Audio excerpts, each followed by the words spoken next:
Les persones amb discapacitats físiques cada dia trenquen més barreres, i no només les arquitectòniques, sinó les de la superació personal. És el cas del jove del reportatge d'avui, que es va plantejar el repte de fer submarinisme i ho va aconseguir a pesar que no pot moure les cames, però diu que sota l'aigua se sent molt bé.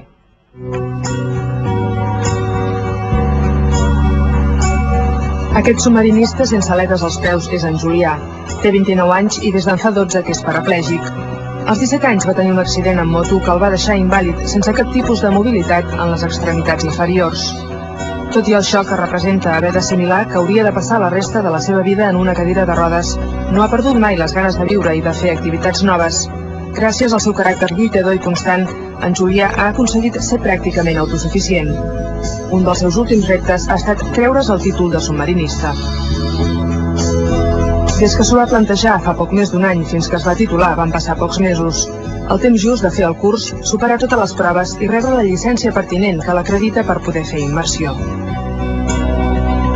Jo, evidentment, no faig servir les cames per bussejar. Al principi feia servir les aletes, pensava que em donaven més estabilitat.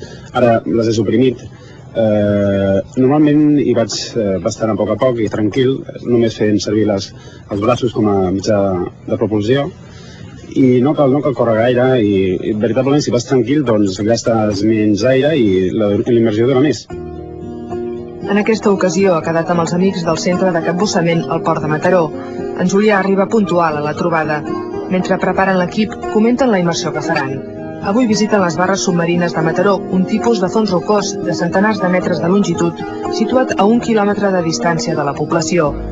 En Julià és un enamorat del mar i el fascina poder observar els peixos en el seu hàbitat natural. Sempre que truco a algun centre de busseig, explico la meva condició com a disminuït, normalment no em trobo pega. Sempre n'hi ha de gent que fins i tot s'hi posa contenta amb el tema i s'ho agafa com un repte, però també és veritat que de vegades t'hi trobes amb gent que no hi té tota la confiança o que potser té una mica de por i de més. No és la norma habitual, però sí que m'ha trobat, encara que també he trobat gent supercol·laboradora i he fet amics amb el tema i veritablement a vegades es sorprèn com la gent vol col·laborar. L'única barrera que li impedeix fer aquesta activitat d'una manera totalment autosuficient és el moment de pujar i baixar de la barca. La resta de passos els fa com qualsevol altra persona.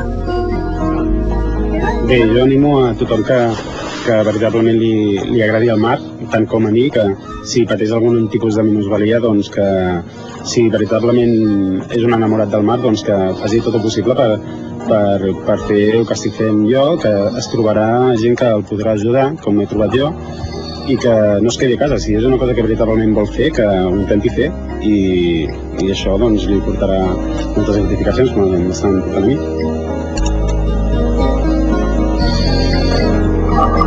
En Julià el submarinisme l'ha transformat.